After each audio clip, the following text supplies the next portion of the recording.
desejando-lhe uma bela sustentação, doutor.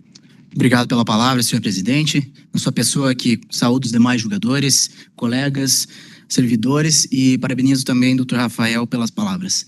Bom, o que acontece nesse caso, excelências, é que os agravados têm 2 filhos.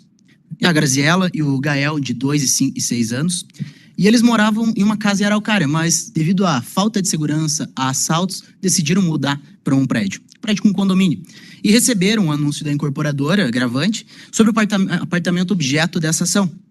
E o representante da Gravante, o senhor João, ele vendeu esse imóvel muito bem, né, garantindo que o imóvel seria entregue muito em breve à sua compra. Inclusive, foi um dos objetos de um chamariz para a própria venda. E esse imóvel foi comprado em agosto de 2020 e com a promessa de entrega para 1º de dezembro de 2020. Essa entrega atrasou, os agravados, por óbvio, reclamaram, mas não resolveu, até que a Gravante decidiu ofertar as chaves aos agravados, com o imóvel inacabado, com pedreiros, caminhões, maquinários, tudo isso ainda em obra. E no primeiro semestre de 2021, por conta de dificuldades financeiras da família, eles tiveram que aceitar essa proposta e receberam as chaves. Afinal de contas, nessa data já imaginavam estar morando no seu apartamento novo. Então eles pegaram de forma precária, e quando digo precária é porque realmente não estava finalizado, faltava ainda o habite-se. Eles aceitaram essas chaves numa situação humilhante, pois era pegar as chaves ou ficar com os 2 filhos pequenos na rua. E a entrega, pode-se dizer, irresponsável não foi apenas aos agravados, mas também aos vizinhos do prédio. Ou seja, nós não estamos falando de uma situação isolada, desembargador José Hipólito. A Gravante, de fato, perdeu a mão dessa construção, não entregou no prazo para um, não entregou no prazo para outro, até que logo se viu devedora de todos os adquirentes do imóvel. E ficou, de fato, perigoso morar ali naquele local. Havia problemas construtivos, infiltrações, mofo nas paredes, nos tetos, vários pedreiros ocupando apartamentos como forma de moradia provisória, como é comum em construções, mas, inclusive, sobre os pedreiros, desembargadora Luciana, eles não eram fixos. Em uma semana tinham 5, na próxima semana tinham outros 5, e o grande detalhe é que somente eles tinham o controle do condomínio, do prédio.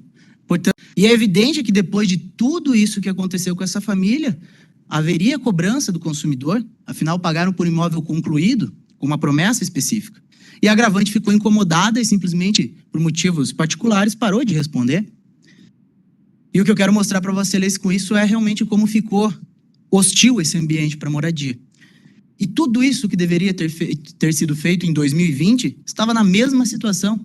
2 anos depois, o elevador não funcionava, o playground para as crianças, para os filhos também não existia, as garagens estavam também de forma precária, e aquele entra e sai de prestadores de serviço no auge da pandemia, em 2021, em 2022. Mas esses realmente foram os menores dos problemas, desembargador Domingos. A gota d'água foi quando a infiltração foi tamanha no apartamento deles que o teto de gesso do quarto do filho mais novo, do Gael, de 2 anos, desabou. Então, quando digo que desabou, ele realmente caiu o teto inteiro e as fotos estão anexadas no processo. E eu confesso para Vossa Excelência que ainda não tenho filhos, não posso dizer qual é o sentimento de correr o risco de perder um filho por conta de uma responsabilidade de terceiros, mas eu consigo imaginar, e acredito que Vossas Excelências também. E, de fato, nessa situação, todos os agravados foram pacientes por mais de 2 anos, e também é óbvio que em algum momento precisaria de advogados, dada a situação.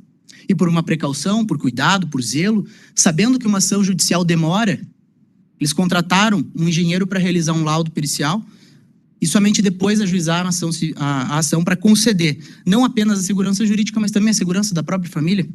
E o engenheiro, de uma forma muito técnica, clara, objetiva, constatou infiltrações nas paredes, nos tetos, mofos, um imóvel sem alvará, um imóvel sem impermeabilização do pavimento superior, sem instituição do condomínio, sem individualização das matrículas, entre tantos outros problemas descritos no laudo pericial. E, em primeiro grau, algumas obrigações foram concedidas liminarmente, mas, enquanto os agravados tentavam citar a agravante, mais uma surpresa. O teto de gesso do quarto da filha mais velha da Graziela, agora de 6 anos, também despencou por conta dessa infiltração.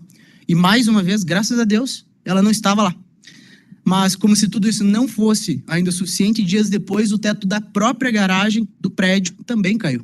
Seja por sorte, seja por coincidência, também ninguém estava lá, a não ser um carro. Então, apenas bens materiais.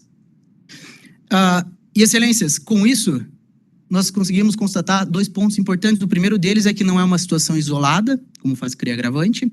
Isso fica muito claro nos autos. Isso também é uma série...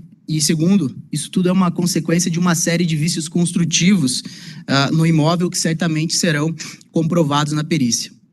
Hoje, com 3 anos de atraso, o agravante agrava, dizendo que sim, cumpriu algumas das obrigações, como a individualização da matrícula e a instituição do condomínio.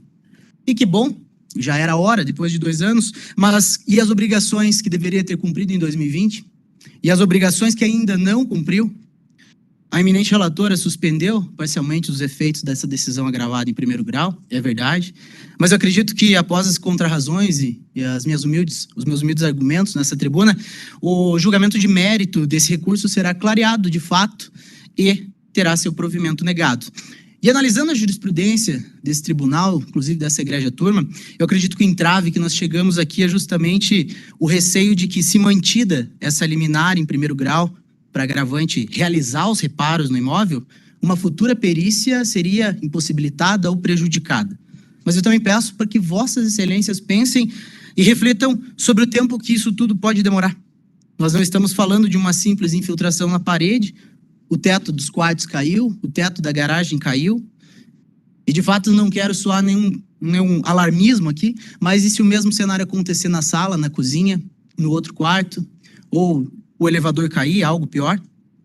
Nós falamos de uma casa de família e realmente a situação é gravíssima. Então, desembargadora Luciana, desembargador Domingos, desembargador José Hipólito, eu peço venha aqui para uma possível solução, através das contrarrazões, através dos nossos argumentos. Afinal, o litígio versa justamente sobre a purgação da mora da agravante em relação às suas obrigações e como, finalmente, e com bastante esforço, os agravados fizeram com que a agravante constituísse o condomínio, individualizasse as matrículas. Agora, somente nos resta que seja especificado no acórdão, não que a agravante tenha que sanar os vícios de forma genérica ou algo nesse sentido, não, mas que ela apresente, então, o habite-se desse imóvel. O habite-se do imóvel, regularmente emitido pela prefeitura, vai comprovar que todas as vistorias técnicas e administrativas foram devidamente realizadas e vai provar que a agravante fez e quando fez. Portanto, excelências, eu peço que seja negado o provimento ao agravo de instrumento e mantida a decisão liminar em primeiro grau com uma especificação bastante simples, que a obrigação de fazer da agravante seja apresentar, de fato, esse habite-se, que é o que falta desde que a liminar foi concedida anteriormente. Essas eram minhas razões. Muito obrigado, excelência. Eu que agradeço, doutor Douglas. Eu tenho que passar a palavra para a ilustre relatora para proferir o seu voto. Obrigada, senhor presidente. Gostaria de cumprimentar ambos os advogados pelas sustentações e gostaria de pedir o adiamento desse processo para a próxima sessão, não sei se é possível, em razão da manifestação do Dr. Douglas. Quero averiguar uma situação específica aqui nos autos. Não sei como que está a nossa pauta. Então, fica o feito adiado para o dia 2 de abril, Perfeito, está ótimo. Tendo em vista o pedido de vista da relatora, saindo devidamente intimado